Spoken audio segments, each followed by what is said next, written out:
कहानी सुकून। पापा पापा, अरे मुग्धा, पापा को कहीं देखा है क्या? अपने कमरे में नहीं है, बाहर लॉन में भी नहीं है, कहाँ गए? अरे वहीं कहीं होंगे, ठीक से देखो, जाएंगे कहाँ इस वक्त? मुग्धा ने तनिक खींचते हुए कहा कि तभी अनय की नजर अनिमेष जी के कमरे में उनकी टेबल पर रखे हुए पत्र पर पड़ी। प्रिय अनय बेटा, कुछ दिनों के लिए आबो हवा बदलने मैं कहीं दूर जा रहा हूँ। समय समय पर अपनी कुशलता का समाचार तुम्हें देता रहूंगा। मुग्धा बेटी के साथ पहले की तरह हंसी खुशी रहना और मेरे घर छोड़ने के लिए उसे कतई दोष न देना। सदा सुखी रहो, अनिमेष। अनय ने त्वरित गति से एक नजर में पत्र पढ़ा, जिसे पढ़कर वह मानो अपनी सोचने समझने की शक्ति खो बैठा। मुग्धा, देखो पापा घर छोड़कर चले गए, तुम ही उनसे दिन रात लड़ती रहती हो। लो अब खुशियां मनाओ। पिता के यूं अनअपेक्षित रूप से घर छोड़कर चले जाने के बाद से अनय अत्यंत परेशान हो उठा। आज उसे पहली बार अफसोस हुआ था मुग्धा को अपनी पत्नी के रूप में चुनाव करने पर। मुग्धा उसकी अपनी पसंद थी। बचपन से उसे अपने माता पिता द्वारा सिखाया गया था, औरत का सदैव सम्मान करो। इसलिए जब मुग्धा और उसके पिता में तकरार होती, माता पिता द्वारा दिए गए संस्कार उसके आड़े आ जाते और वह मौन देखता रहता। मुग्धा से उसने प्रेम विवाह किया था। वह ऑफिस में उसकी सहकर्मी थी। अति कमनीय तराशे हुए नाक नक्श वाली मुग्धा को वह पहली नजर में पसंद करने लगा था। सर्वोपरि वह उसकी बौद्धिकता से बहुत प्रभावित था। वह आम लड़कियों से एकदम अलग थी। उसके शब्दों से बौद्धिकता मानो कतरा कतरा टपकती। प्रतिष्ठित लेखकों की पुस्तकें पढ़ना उसका प्रिय शगल था। मुग्धा भी यही शौक रखती थी। सो ऑफिस में जब भी दोनों संपर्क में आते, समान रुचि और शौक के कारण दोनों में खूब छनती और समय के साथ बढ़ती अपनी नजदीकियों को दोनों ने विवाह के रिश्ते में पहचान दी। विवाह करके दोनों बेहद खुश थे। उनके रिश्ते का रंग परस्पर प्रेम, समर्पण और विश्वास के रंगों से सजकर और गाढ़ा होता जा रहा था। अनय मुग्धा के विवाह के 5 वर्ष बाद अनय की मां को ब्लड कैंसर हो गया और महज 5 महीनों के भीतर उनकी मृत्यु हो गई। अनय पिता को अपने साथ मुंबई ले आया। अनिमेष पुराने विचारों के थे। उन्हें बहू का टी शर्ट और पजामा पहनकर घर भर में घूमना खिन्न कर देता।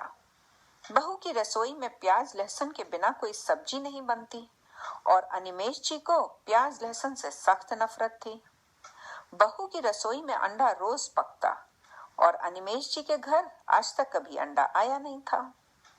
साथ ही अनिमेष जी को हमेशा लगता कि उनकी बहू उन्हें वह मान सम्मान नहीं देती जिसके कि वे हकदार थे।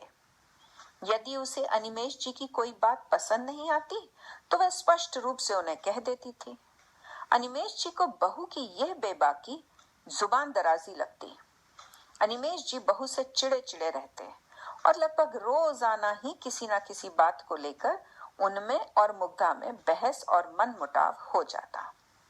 मुग्धा को अनय के पिता तानाशाह लगते, जो दुखी रहने के कारण बेटे की सारी सहानुभूति बटोर लेते। बहू से जब भी कोई बात हो जाती, वह बेहद दुखी हो अपने आप को मौन के कवच में समेट लेते।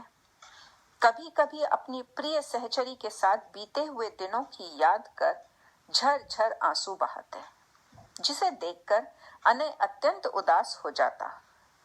पिता की परेशान मनस्थिति से उपजा क्रोध और आक्रोश पत्नी के प्रति कटुता और ठंडेपन के रूप में झलकता। हालत यह हो गई कि मुग्धा और अनय का 5 वर्ष का वैवाहिक जीवन लगभग टूटने की कगार पर आ गया।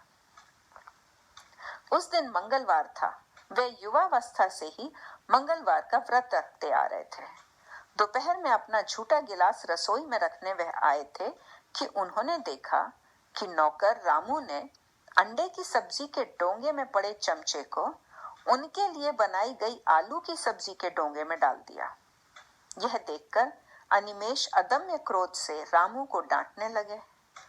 उनकी डांट सुनकर रामू भी क्रोधित हो गया और उनसे बहस करने लगा, जिसे देखकर अनय का पारा चढ़ गया और गुस्से में उसने रामू को घर से निकल जाने के लिए कह दिया।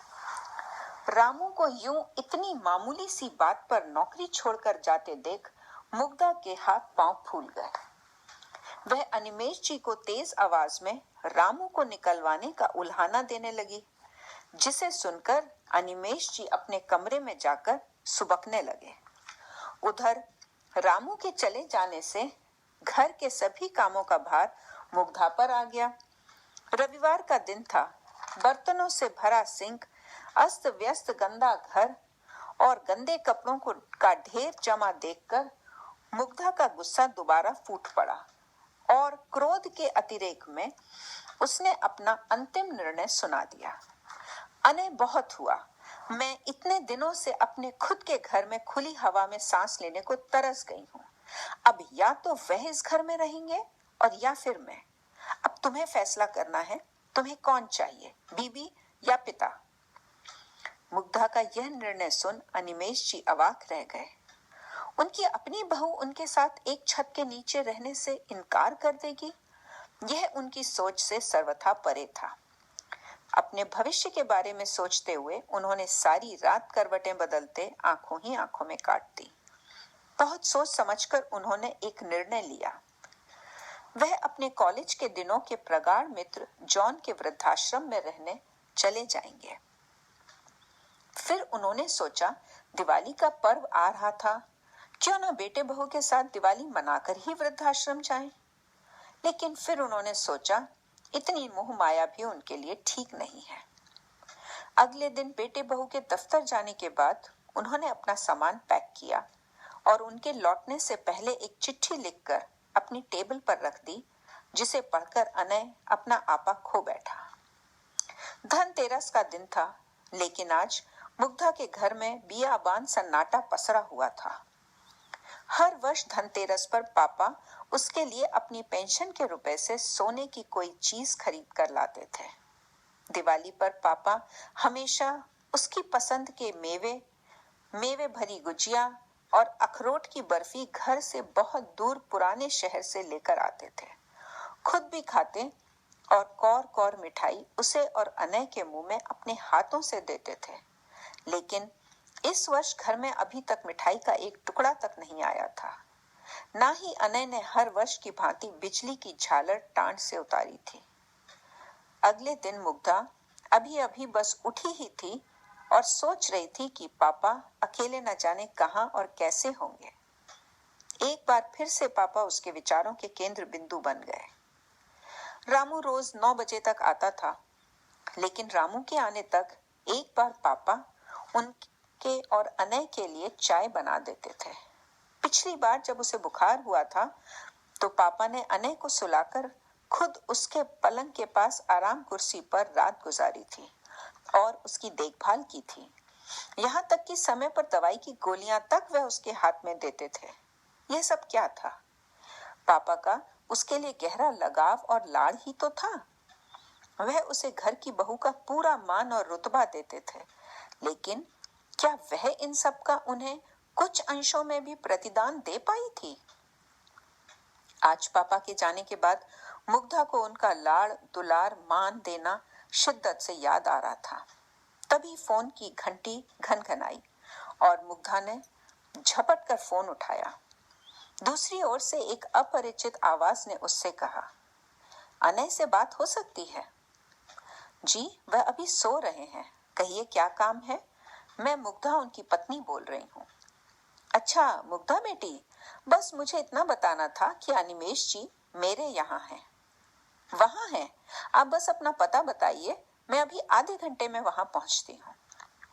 आधे घंटे में खुद गाड़ी चलाकर मुग्धा मिस्टर जॉन के वृद्धाश्रम में पहुँच गई। मिस्टर जॉन और अनिमेष जी के चरण स्पर्श कर उसने पापा से कहा, पापा, मैंने आपका कई बार मन दुखाया है। आगे से मैं आपको शिकायत का कोई मौका नहीं दूंगी। बस प्लीज अब आप अपने घर चलिए।